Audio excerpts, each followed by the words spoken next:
We have a fireside chat with Dr. Mikołaj Firlej. He's the co-founder and general partner at Expeditions Fund. Last year, Miko was on our stage as one of the new up-and-coming fund managers. And this year, he's going to return to talk about the absolute rapid growth of Expeditions Fund and how this fund is scaling quickly to become a new Polish fund to bring significant and established European investor market. Hosting this conversation is the technology journalist, Mike Butcher. Give him a round of applause.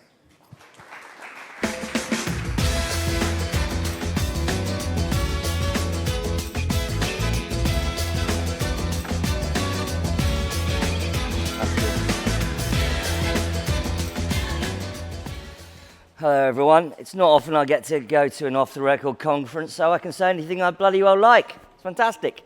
Exciting times. I'm joined today by an investor, and in fact, you have some breaking news.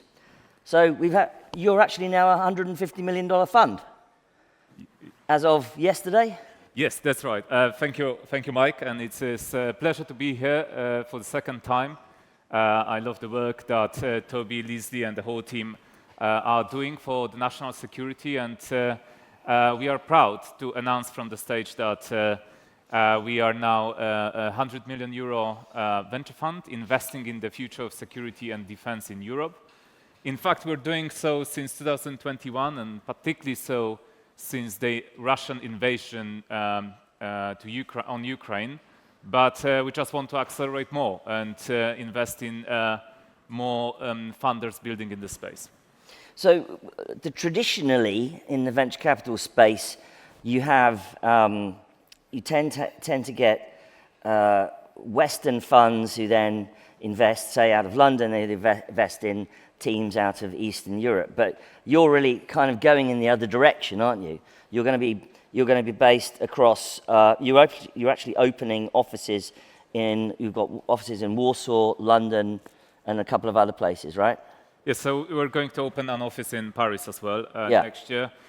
Yes, I think this is now the direction. To be fair, when I'm speaking with American funds, I'm always sending greetings from the capital of the free world, which is Warsaw, naturally. But on a more serious note, I think the closer you are to the enemy, the more you feel the sense of urgency. And we heard yesterday amazing contributions from Ukrainian soldiers and other people involved from that ecosystem. And we in Poland feel the same threat and the same fight. And I think we want to, beyond obviously having the strong financial performance, add our contribution to the wider European deterrence. Mm. Well, and I think it's worth pointing out that you're not some finance bro who's just popped out of the City of London. You've got a doctorate from the Faculty of Law, University of Oxford. You worked on a thesis about emerging regulatory standards over the use of AI-augmented autonomous weapons systems in the US Air Force. You helped establish the Center for Technology and Global Affairs at the Department of Politics and International Relations at Oxford University. You've worked with the Polish Prime Minister. You worked out of the British Prime Minister's office at one point, US private investment firm, Swiss wealth management, global software agencies. So you've kind of done your time in both policy and in finance and obviously sort of implementation. What do you feel that you're going to bring to the fight, shall we say, with Expeditions in the current environment? I think so. I think there is a combination of a genuine intellectual curiosity in the topic of particularly the application of artificial intelligence in weapon systems, but more broadly in national security. So I'm genuinely intellectually interested in these topics. And at the same time, I'm trying to connect that to the traditional venture craft.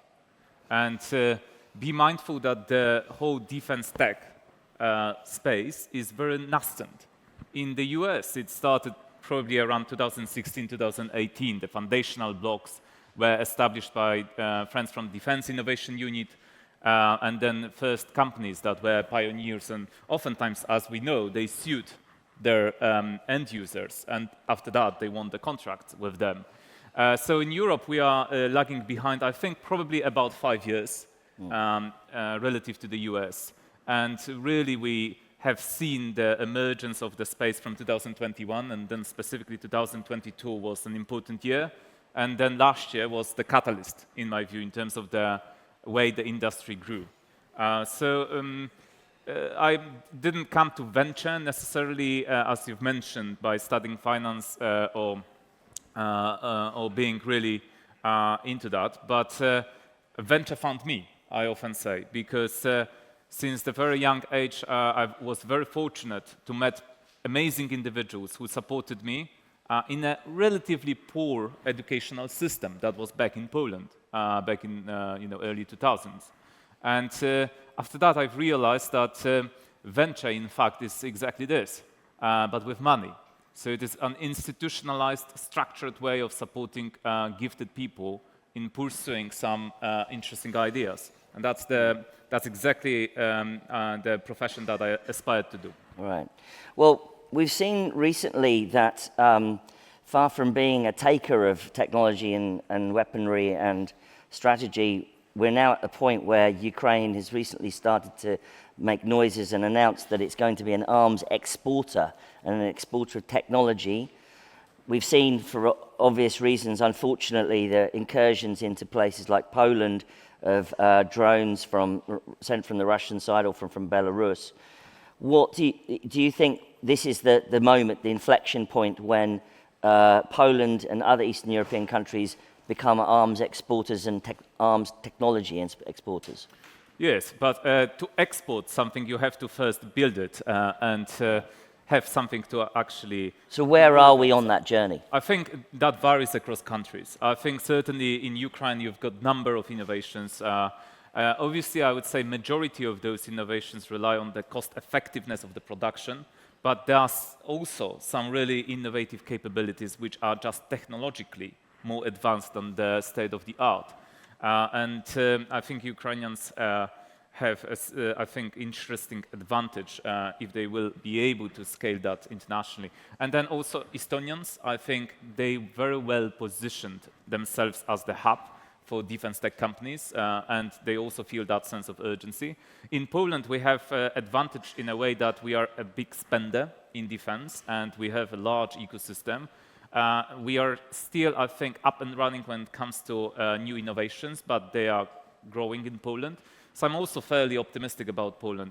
And then also countries like the UK, I think, in fact, the UK, I suppose, could use that opportunity to become also a defense tech hub and kind of renew the position internationally that the UK is now trying, I think, to find itself. Because on the one hand, the country is obviously close to the continental Europe, so it has established links to Europe and can that be used for commercial purposes. But at the same time, obviously, the UK is part of AUKUS community, so it can become a hub for scaling some of these continental Europe innovations across the wider AUKUS and Five Eyes community. Right. Well, you've already been deploying capital. I noticed that you've invested in New Quantum, which raised £7 million in a pre-Series A round that was led by Amadeus, and you were in that funding round as well. You also, and this is about scaling quantum networking. You've also done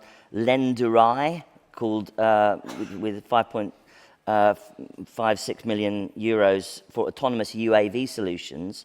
So what's your sort of general, that's quantum over there, and then you've got sort of UAV stuff. What sort of general thesis have you got? And, you've been at the conference yesterday and today.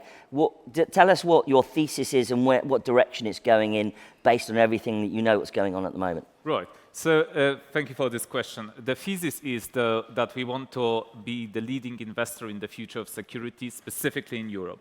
I think historically, we had some investment funds that were predominantly focused on cybersecurity in this space. And also we had a bit of deep tech investors. And I think there is actually a space for being a very focused and dedicated to security through the lenses of defense. So working directly with national security end users and helping actually companies to progress with government sales. So this is, in fact, our value proposition. So we want to partner with funders who are genuinely serious about national security problems whether that is in pure defense, cybersecurity, intelligence, or advanced compute area.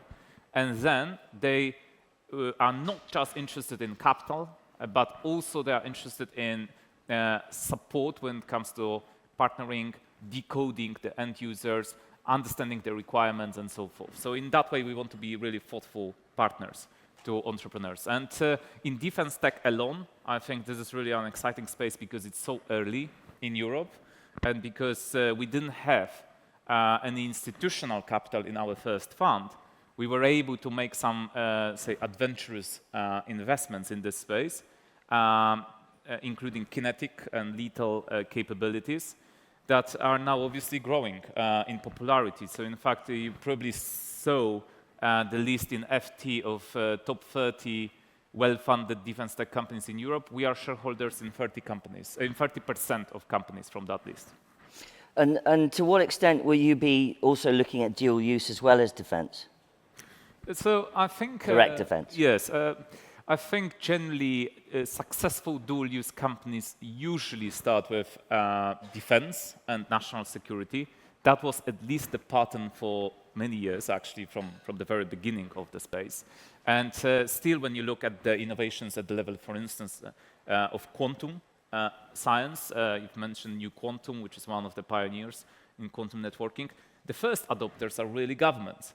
They are not civilian streams of revenues. So I still think that by and large, this is the case. So therefore, the dual use name sometimes is misleading because oftentimes you have funders who have some civilian application and they now want to use that momentum of interest in defense to push to defense customers or national security customers, which is actually oftentimes suboptimal for the business model they run.